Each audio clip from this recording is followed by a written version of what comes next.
Namaste everyone. Today's thought of the day is take everything as coming from the Lord so that the feelings of resentment may not arise.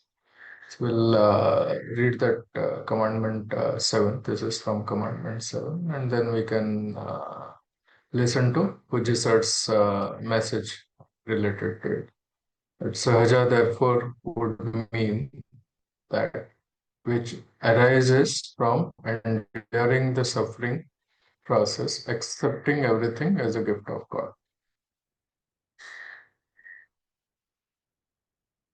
Commandment 7.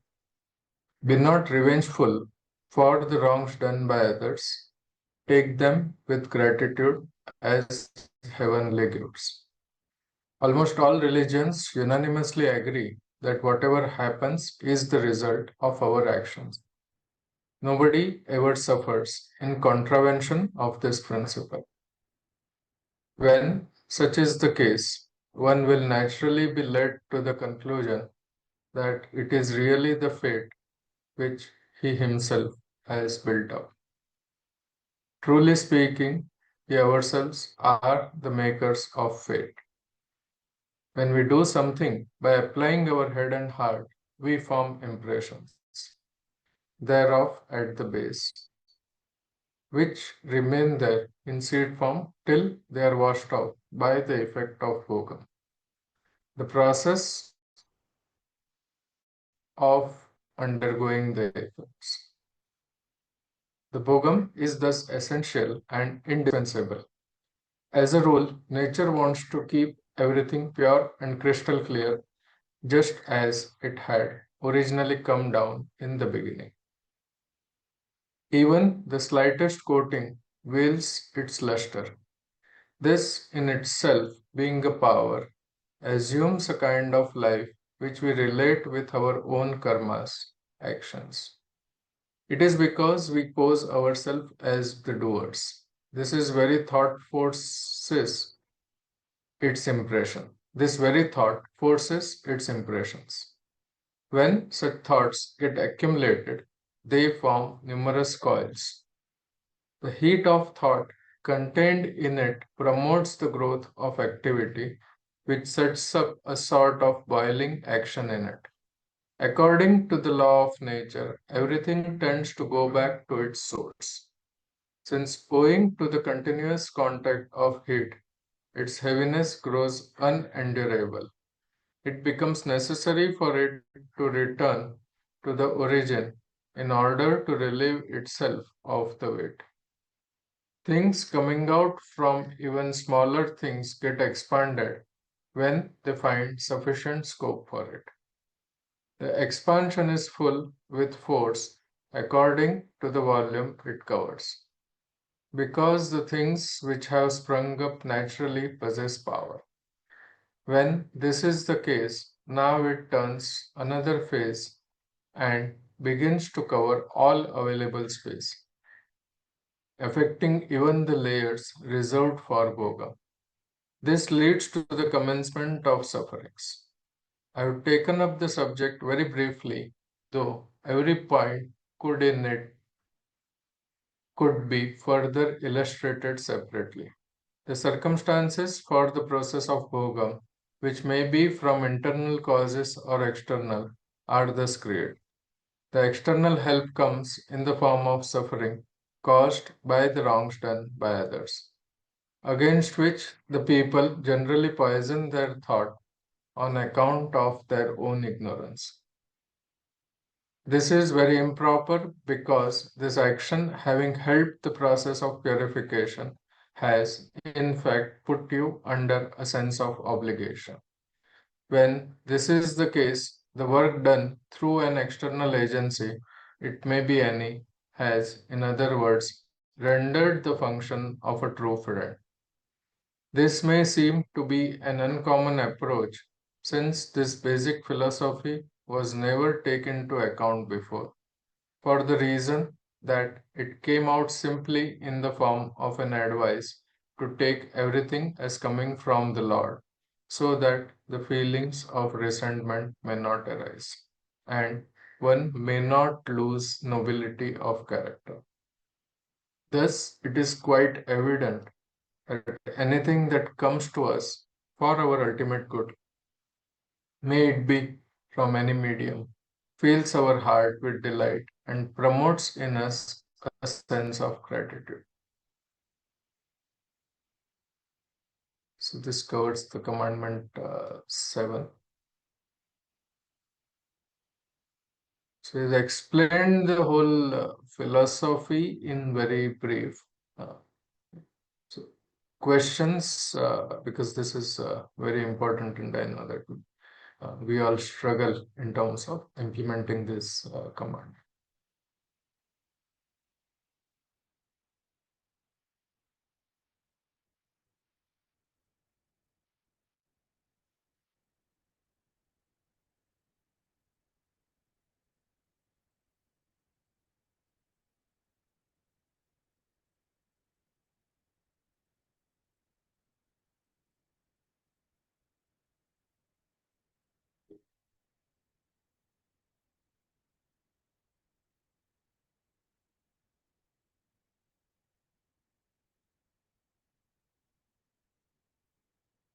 Anything anyone wants to add? Dr. Dakshinamurthy? Sir? No, it's very clear. Only thing is that the difficulty is not in understanding. The difficulty is in implementing. Definitely comes by with practice. What we need to do is introspection.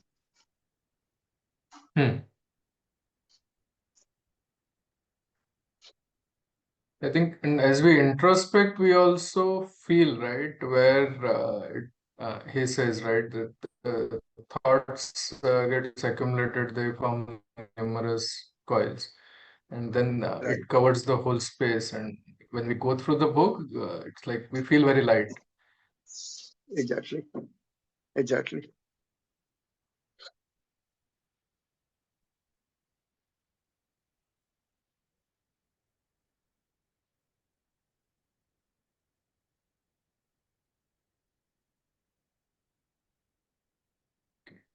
Do you want to play the Urdu audio of this and then we go to Sar's message? We can play the audio. Okay. उसूल number 7, अगर किसी से कोई तकलीफ पहुंचे तो उसका अवज़ लेने का ख्वाह न हो, बल्कि मालिक की तरफ से समझे और उसका शुक्रिया अदा करे। दुनिया के सब मज़ाहब बिला इत्तेफाक कह रहे हैं कि जो कुछ होता है अपने कर्मों का नतीजा है, इसके खिलाफ एज़ा किसी को पहुंच ही नहीं सकती। जब ये बात है तो फिर हम क्यों न समझ लें कि दरहकीकत ये इस तरह पर हमारी बनाई हुई किस्मत का करिश्मा है। हमने अपनी किस्मत खुद बनाई थी, वो कैसे बनी? इसका हल ये है कि जो काम हम किसी तरीके से दिल और दिमाग लगाकर करते हैं तो हम इस असल चीज़ में, जो कि इन सब चीज़ों के आने की बुनियाद है, नक्श बना लेते हैं, और वो चीज़ बीज रूप में इस वक्त तक मौजूद रहती है जब तक कि भोग कर हम उसके नक्श मिटा न दें। उसका भोगना लाजमी है। कुदरत का नियम है कि वो चीज़ ऐसी ही साफ शफाफ रखना चाहती है जैसी के इब्तिदा में आई है। इस पर ज़रा भी गुबार पड़ जाने से उसकी चमक दमक मांद पड़ जाती है। ताकत और क़ुव्वत होने की वजह से खुद ये एक तरह की ज़िंदगी इख्तियार कर लेती है और इसके निस्बत कर्म के लिहाज से हो जाती है, और ये इस वजह से कि हमने अपने आप को कार्य करने वाला समझ लिया है। उसी ख्याल के ज़ोर ने उसमें नक्श बना दे हैं।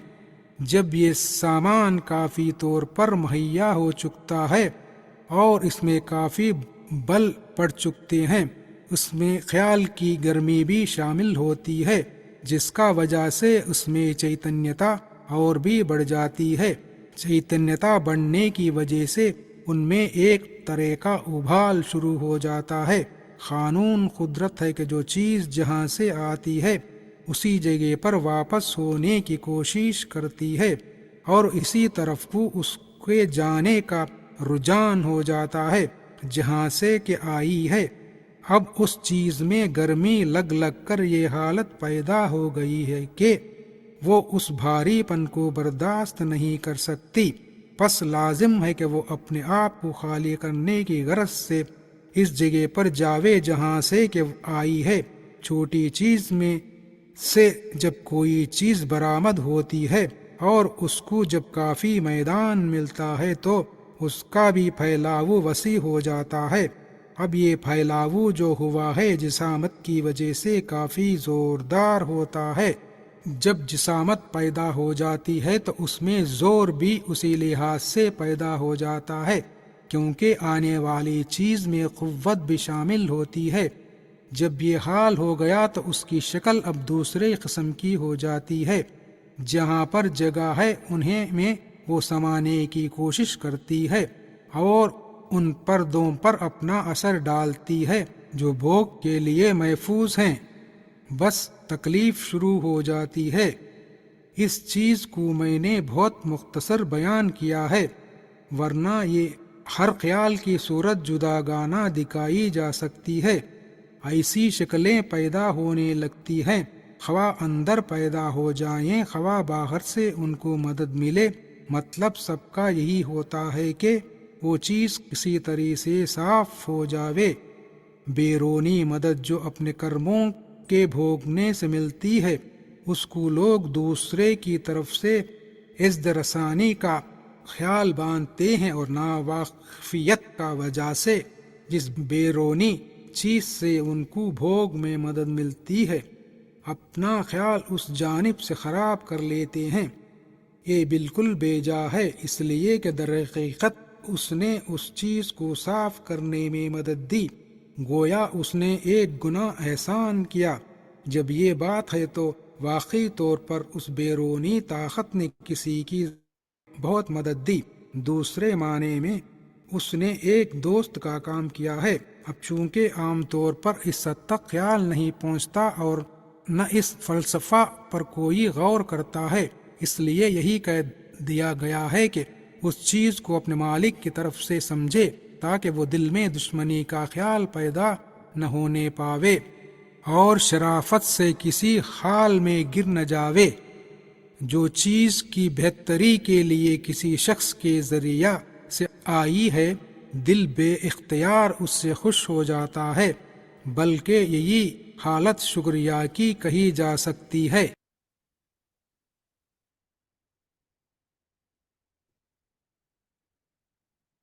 That was Urdu, original one.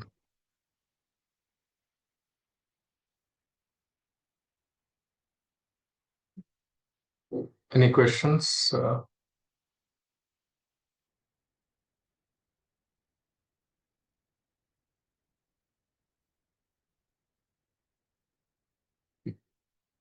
There are no questions, then we'll play this Path of Pain from Bodhayanti Parasparam, Volume 3.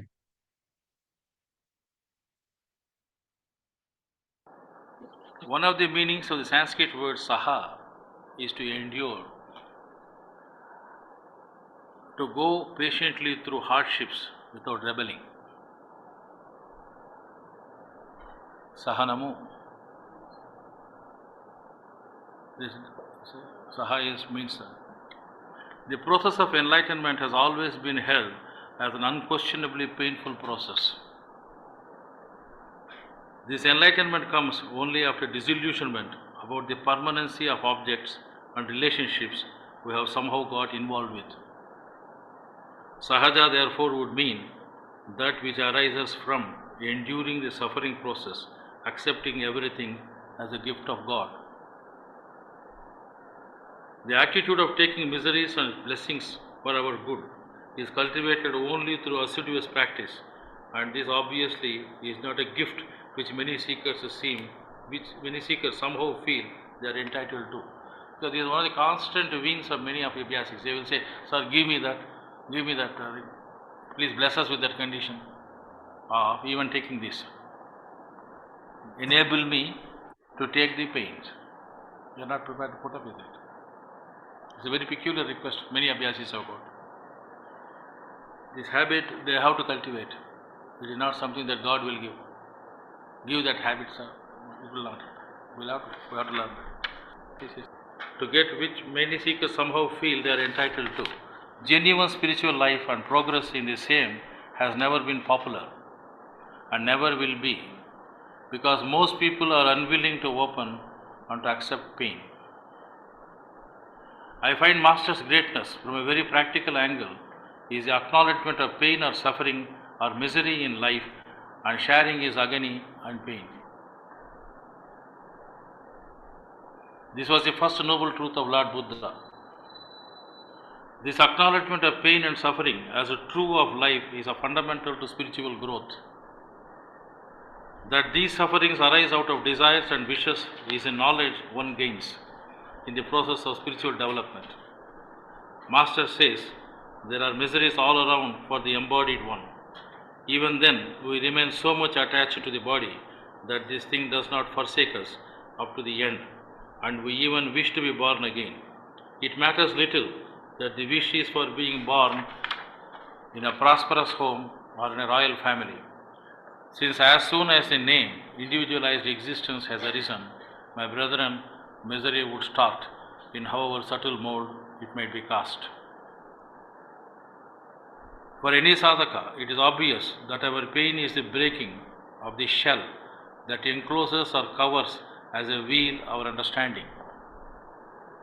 It is quite conceivable that not only is pain a necessary aspect of the spiritual process, but that to consciously enter into and experience suffering is the doorway to a more profound understanding of reality, something to even be sought after. That is what Master said. It is good to be put to worries. The home is a training center for submission and endurance.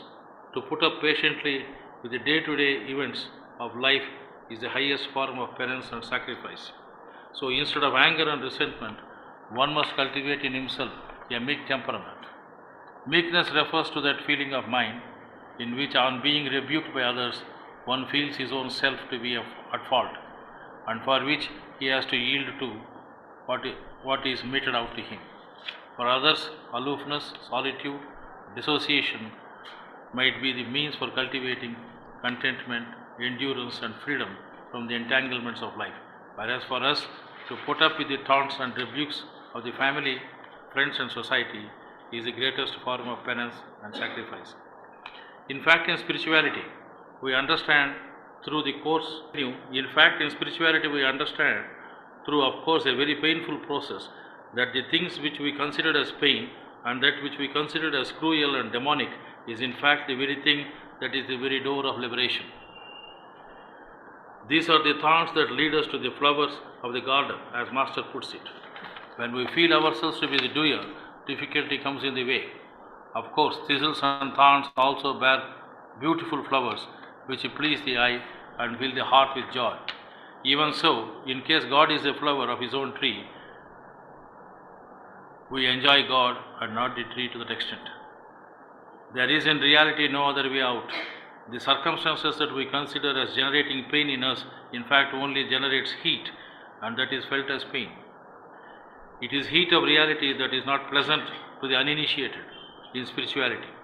Initiation, in fact, actually involves the process of inviting pain through the most supreme consciousness of humility in accepting the will of Master in every walk of life. As Master put it to me once, the process of initiation starts from the aspirant, and the process of giving diksha by the gurus is of farce and many times of fraud. In fact, all mental processes that we have in the states of Mudha, Kshipta, Vikshipta, Ekagra Vritti and Samadhan, there is always a point of heat, and we experience that as pain or restlessness. It may be surprising to some that I have included in the painful process even the state of Samadhan or settledness. In the path to infinity, there arises a condition when we move on, even after the state of peace, to a state of restlessness in peace. Master puts it, as many a man must have had a taste of the condition of peace. Let us now taste the former, for a spark of which one might be ready to forego 1,000 states of peace and calmness. This is in fact the foundation of the entire structure which brings forth the rare personalities into the world. My revered father used to say that this is another dawn. It is the place where reality is coming up above the horizon, where it is at dawn, and that very dawn becomes our point of orientation. The point to understand is that Master is in fact not asking us to seek suffering, but is saying that we have to look for the heat. This is what was sought to be explained by him in his first commandment.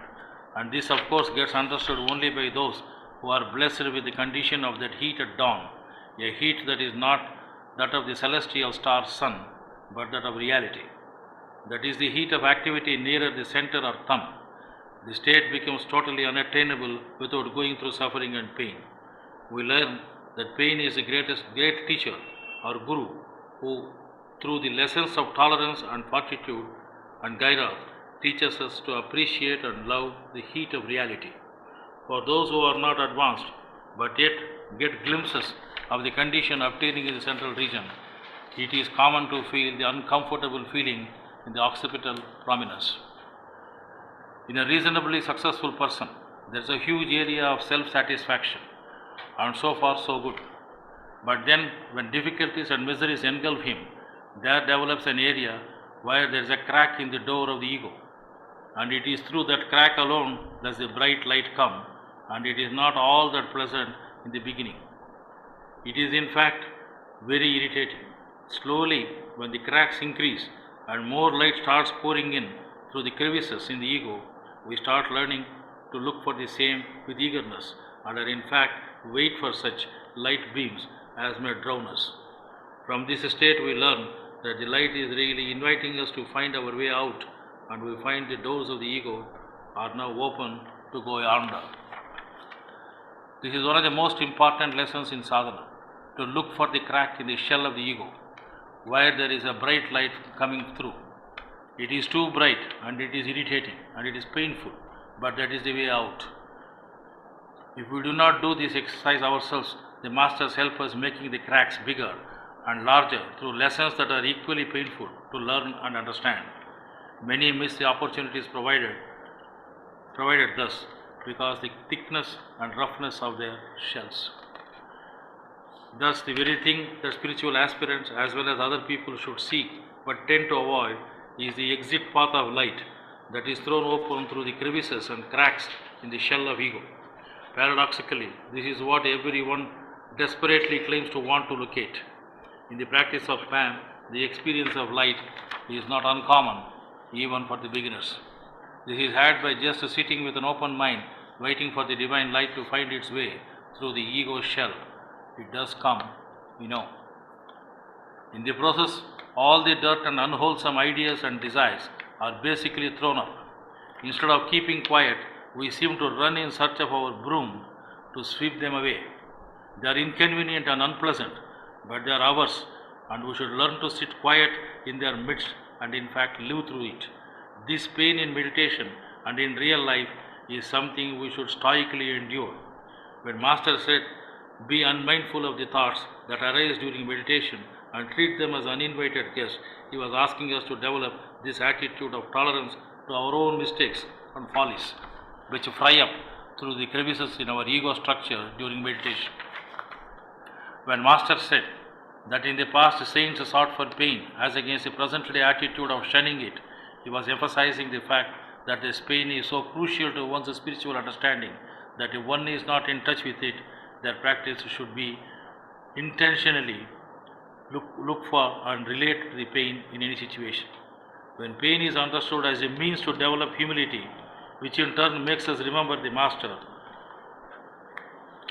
so long as the pain persists, it becomes something that we earnestly seek for. Only then it gets treated as a gift from the God.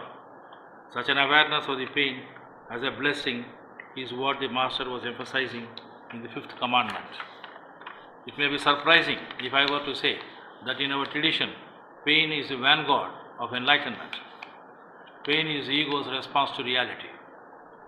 This should be understood well, and the lives of the masters are a lesson for us to contemplate and understand this basic truth. However, if our life is in an environment that is 90% happiness and 1% pain, we should know that the pain actually represents reality to us and the happiness the illusion in life. The pain is what we need to look for and find. If our meditations are disturbing, it is really helping us to search for reality. If, however, it is always satisfying, we should know we are stuck and we should find out how we can become restless.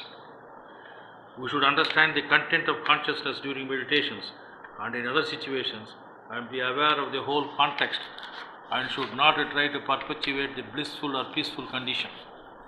We may have to actually relate to the pain in the bliss. This is the call for the condition of non-peace peace about which Master talks so much. It is our experience that there is no perfect happiness, even in a so-called bliss state, and there is always a shadow.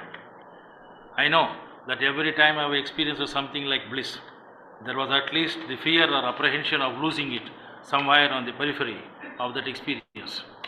I have learned to pay a lot of attention to the shadows in such situations I was in, and always yielded to the Master in the most submissive manner. It is not because of any masochistic tendency to torture myself, but because such shadows represents the earth, that is the ground. No one can ever manage his own shadow, and there lies the need to surrender.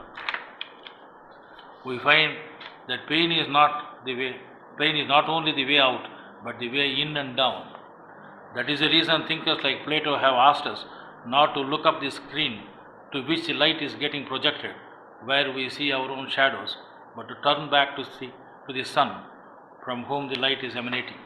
Such a sun is what we have in our Master, and we should turn towards him and not the shadows. Otherwise, our spiritual life can easily become imbalanced and fixated at a certain point if the bright aspect of truth or God is not balanced with its shadow aspect. In the story of Kunti, the mother of the Pandavas of Mahabharata, we see her knowing the value of contemplating on her own misery, which brings balance and humility to the exalted states of communion with the Lord, and in the end, abundance, prosperity that is just and due to her. This is the most important lesson that we gain from imperience, our meditations, the knowledge of oneself and the cause of our bondages leading to misery. It is then we understand that all the favors which Master has granted us are invariably enwrapped in the knowledge of the emptiness of our faculties compared with the abundance which our psyche experienced. Thus we recognize our own lowliness and misery, which in the time of our prosperity we were unable to comprehend. When this humility and lowliness of our being is experienced, then the sweetness and pleasures of meditation and prayer are found to give us some degree of strength in our connection with Master. In fact, Master then appears to desire to lead us further, wherein we can commune with him more intimately and abundantly. It is in such a poverty of ego that we commune, and we are thrown into circumstances where there is a play of great pleasures, and we fool ourselves that we are then having the divine favor shining most brightly upon us. We find that Master has in fact set us down into darkness and has shut the door to the springs of divine nectar which we were tasting in the company of the Master, whenever and as long as we desire. The pain that God gives is his gift and not his curse, as it is so often felt to be. This clinging to the Master is not an eternal feature of our spiritual life. Once we have learned the lessons that poverty teaches and humility is firmly established, we become capable of managing ourselves. The sadhaka then earns the privilege of being placed down from the safe arms of communion with Master, and this is the stage of Prapanna Prabhu. The communion is available, yet one feels one knows the mind of the Master in such a way he finds it easy to perform without permission.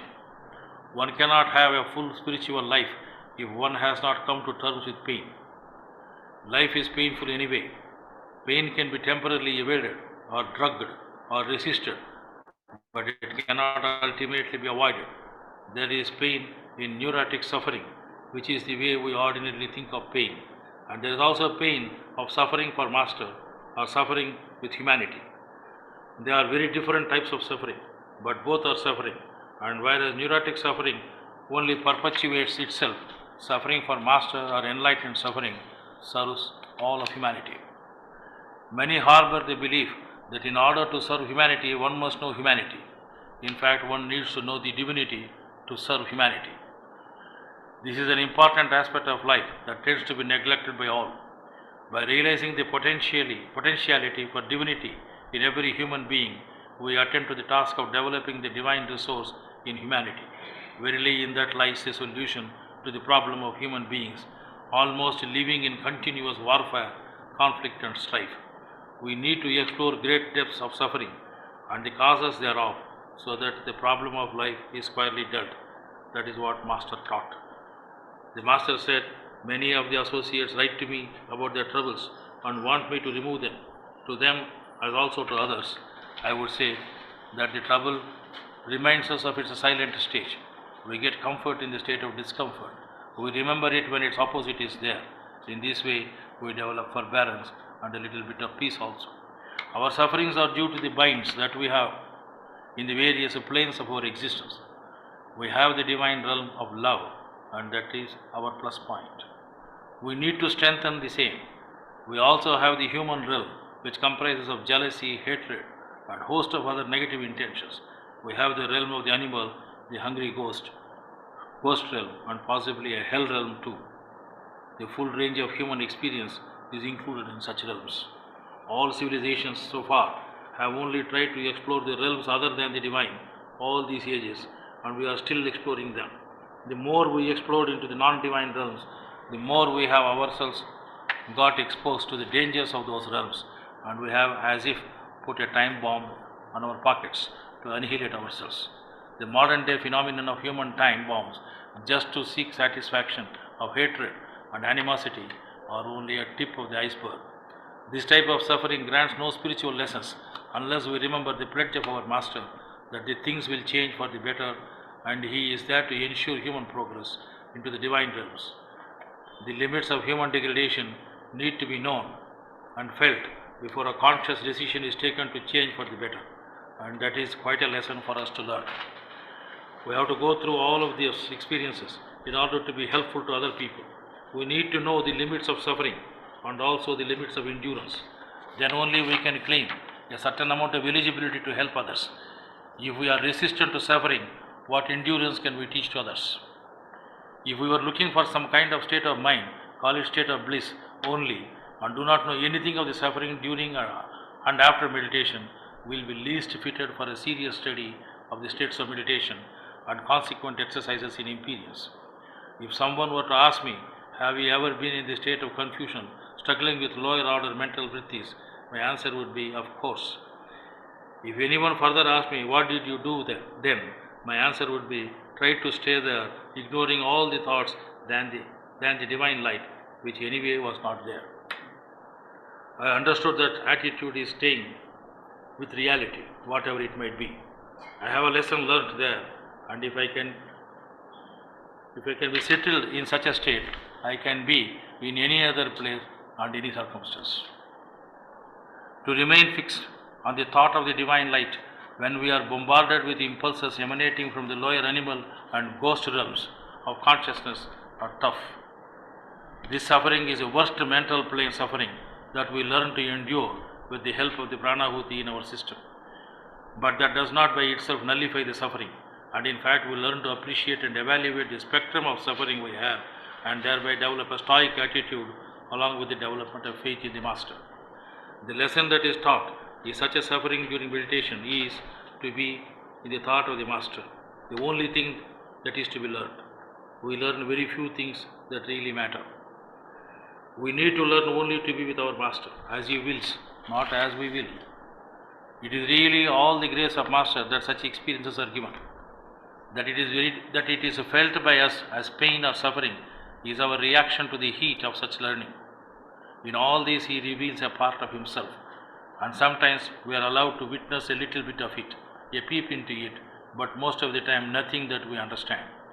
Mostly it would be too difficult to make sense of such suffering, which at certain times border on agony and anguish. While reviewing our pettiness in our behavior, thinking and attitudes and treatments to fellow beings, and hanging our heads in shame, we find still the presence of the Master there. Where we ourselves loathe to live, there is so much of love, so much of intimacy, and then we wake up after the meditation. That presence of the Master that is experienced helps us to go to work and attend to whatever we have to do that day.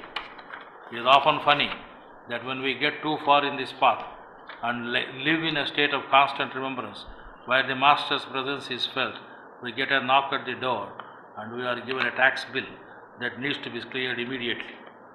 We are also ordinary human beings who live in the world with all the limitations of this world. During meditations, experiences, we are so free, it is so limitless, and here the concrete world poses problems that are not always easy to tackle. We learn that impatience does not work, and stoic attitude alone saves the situation. Problems have a knack of getting solved on their own, and few realize this.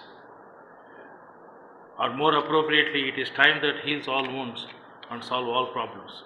If the situation is totally helpless, all that we should do is to be helpless.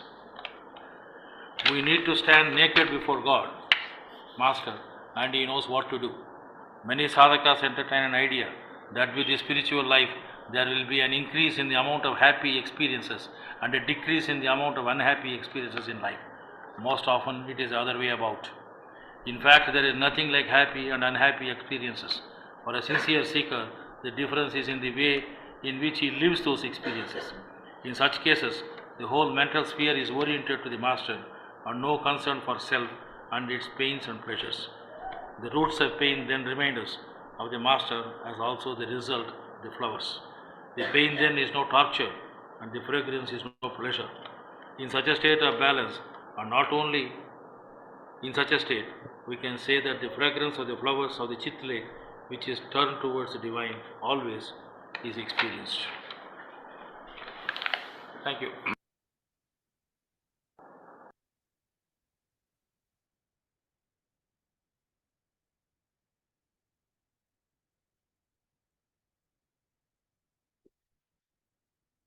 That completes the ethical path of pain.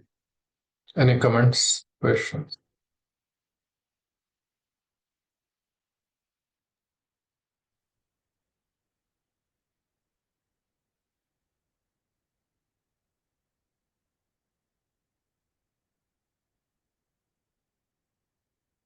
Sir has said very clearly how to live the life. And it is always said that a sadhaka is always exposed to a financial poverty, chronic disease, and ridicule. And all these three lead to the shattering of the ego and consequentially the humility, which are absolutely necessary for the progress in our spiritual path. So, all these three produce suffering and pain, and these are the things which lead us to the actual reality. It shows our humbleness and it shows our path, and it shows how to live in the company of the divine. Because when we are in pain, we live mostly in the company of the divine rather than when we are in the happy mood. So that's always there. It's a human tendency, not only for me or anybody, usually the human tendency. That's why they say to remember God when we are happy is gratitude. We all remember the God when we are in suffering, but to remember Him when we are happy is a real gratitude and the way we should look at the divine. Any other comments?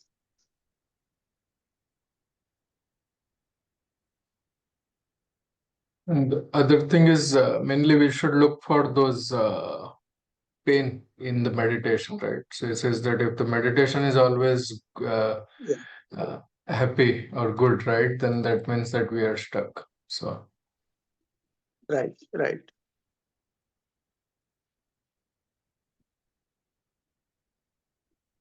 Because the suffering and pain leads us to have introspection and clear our deficiencies.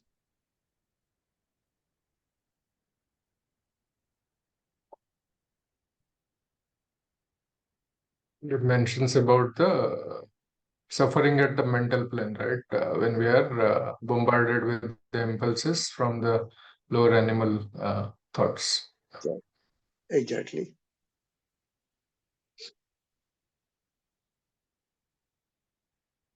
Any questions?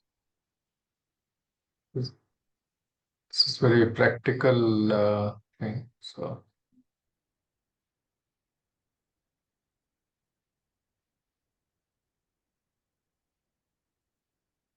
many times people, when they have many thoughts during the meditation, they say today's meditation was not good.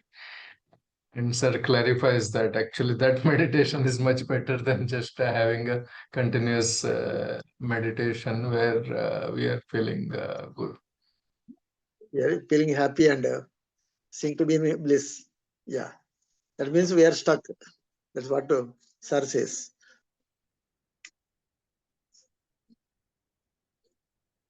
Because the movement always needs friction. Hmm.